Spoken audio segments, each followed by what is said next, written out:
What is up, YouTube? I'm Devon Da Vinci, leader of the Renaissance Crew, and you're watching Da Vinci Reacts. I'm not sure if you know this by now, but if you don't, then you should. I am a huge Final Fantasy fan. I am Final Fantasy VII in particular is my favorite video game of all time, regardless of genre, regardless of series, regardless of platform, any of that. Like Final Fantasy VII to me is the be-all end-all game that sticks the most to me. It means the most to me. I have the most fondest memories of like my childhood. Everything goes back to Final Fantasy VII. And the remake is just going to reinvigorate that completely. I'm still saving up for the collector's edition, or not the collector's edition, the first class edition with the figurine and stuff like that. That and Resident Evil 3 remake are going to be the games that I play all summer. Like, really. And I hope that they do DLC for Final Fantasy VII remake, even though I know they're doing the multi-episodic series or whatever, so it's possible they might just focus on that. But I would like to see some extra side things added in. This looks like it was something that was presented at the Game Awards 2019. That was something I was planning on doing a live stream too. But because you guys know my live stream, my internet, and my computer in particular, likes to act funny when I'm doing certain stuff. A lot of times it'll cause issues when I'm doing reactions. Which, by the way, I did a reaction recently. I believe it was one of the Idiot Abroad video I did. And people were saying that it was out of sync, and they thought that I did it intentionally because I was trying to avoid some copyright or something like that. While that is somewhat smart, that's not the case.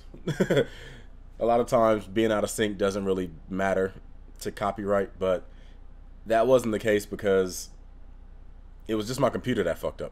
My editing software messed up while I was doing the video, and there was no way I would have known it until after the video was already completed.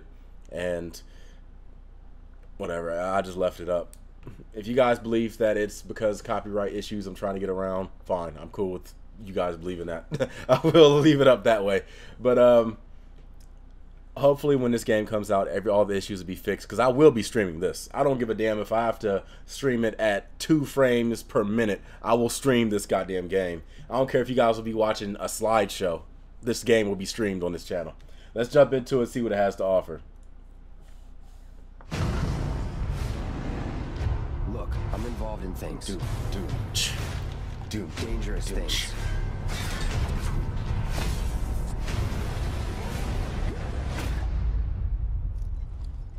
So? Oh. So keep your distance. What was his name again? Cloud Strife. This is a one-time gig. When it's done, we're done. Come on, nobody do something this crazy just for money. You gonna stand there and pretend you can't hear the player crying out in pain? I know you can! I'd worry less about the planet and more about the next 5 seconds. See, Barrett used to have like this very, like, he used to have like a comedic, not really a comedic personality, but the stuff he said back in the day was funny. And the early trailers for the remake made him a lot more of a serious character. So I was kind of like dreading, like, all right, are they gonna like make him a very like really serious character? I mean, the dude wears sunglasses at night. You can't really get more serious than that. But yeah, that dialogue right there just reassured me that Barrett is still gonna say some of the over the top wild shit that he used to say, and it's gonna be just as funny as it was back then.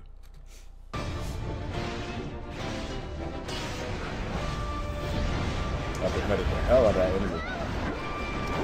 That's new. Okay, that was pretty cool. You weren't thinking of leaving Midgar anytime soon, were you? Well, seems this old friend of mine's in a tight spot. The sewers after the Don Corneo cross-dressing game, what? I'm really A glad mini to game. have you back, Cloud. Really glad. But how glad are you happy that I'm here, Tifa?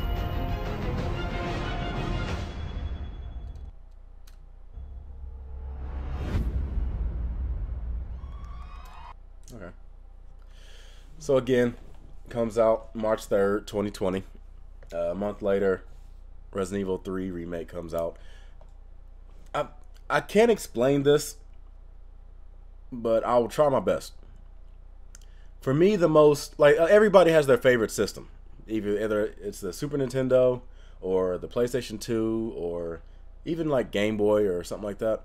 My go-to system, the one that means the most to me and will always mean the most to me, is the original PlayStation. That was, first of all, that was when I was in like the height of my childhood, between the ages of, I want to say like 5 to 12. I was just all PlayStation 1. And it means the most to me because, well, besides the situation I was in while I was playing that game, I was kind of in a rough situation at home. So PlayStation was like my escape from everything.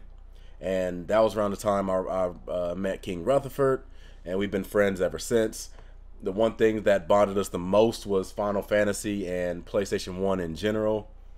But the thing that, like, the feeling of PlayStation also means so much to me. Besides the opening jingle when you start the game up and you hear the startup sound for the PlayStation 1, which to me is the most iconic sound ever. Like, I bought I actually spent money on the wallpaper for the PlayStation 4. That is the 20th or whatever anniversary of the original PlayStation, because it comes with the opening jingle. When you start the system up, it has the sound. So I still have that to this day on my PlayStation 4. Anytime they add something like that, I will gladly pay money to put it on my system. And also the feel of the PlayStation. Like, every system, it has a bit of like a style to it.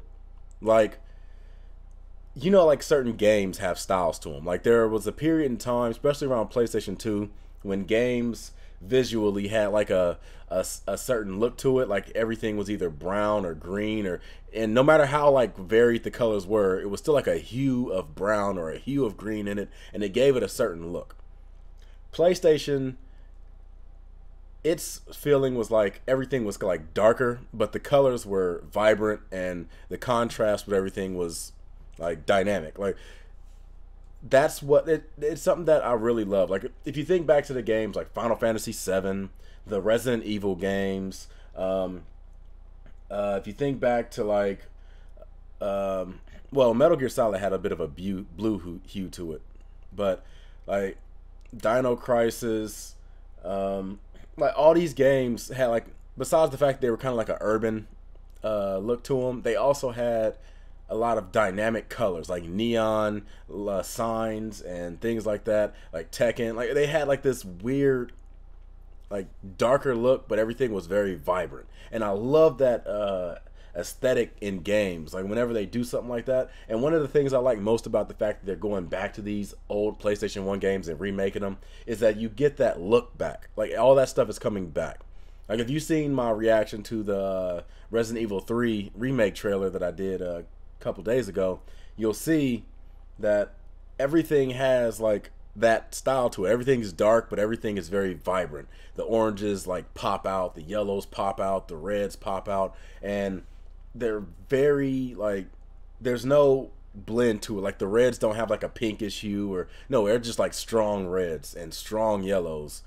Like, all the colors are just dynamic, and I want to see games do that more often because I love that look in games. But I'm imagining this game is at some point going to get released on the PlayStation 5, because I believe PlayStation 5 is going to come out towards the end of next year. I think it is. Now, I could be wrong, but I'm pretty sure they're going to do an announcement. Xbox just recently did an announcement on the Gaming Awards. That was the only trailer I saw from the Gaming Awards, well, besides this. And they showed off their system, which looks like a black square shaped Alexa. Excuse me. I had to say that quiet because I didn't want my goddamn device to start listening in on me when I say that word, because, you know, sometimes I accidentally order some shit and I didn't mean to do it. But yeah, the design, while I don't necessarily like it, I mean, it's the next Xbox. It's a sign of you know, the next generation on our doorstep. And if they just showed off their game system, then that means PlayStation has to show theirs off at some point. I don't think they do the yearly, what was that conference called? The PSX, I think. I don't think they do that anymore. So I'm guessing the next time we'll see it will be at E3, perhaps. But with that being said, I hope you guys enjoyed this reaction. If you did, make sure you hit that like button, subscribe, and share. If you're fans of Final Fantasy, be sure to go to the comment section down below. I know that Final Fantasy VII and Final Fantasy VI has a bit of a go-to going at each other over who's the best one of all time. As far as I'm concerned, Final Fantasy VI doesn't have any type of validation in that argument, because for me, my top 5 Final Fantasies of all time go like this. Final Fantasy VII is number 1. Final Fantasy X is number 2. Final Fantasy IX is number 3. Final Fantasy VI is number 4. And number 5 would probably be Final Fantasy 5. I think Final Fantasy 5 would be 5. Wow, I didn't even realize that. But with that being said, let me know your top 5 Final Fantasy games of all time, and I'll be in the comment section rating. So I don't know if I said this already, but if you like this video, make sure you hit that like button, subscribe, and share. I will see you guys in a future video. I'm Devon Da Vinci. Hopefully you've just been a little bit more enlightened, and I'm giving you the deuces. Peace.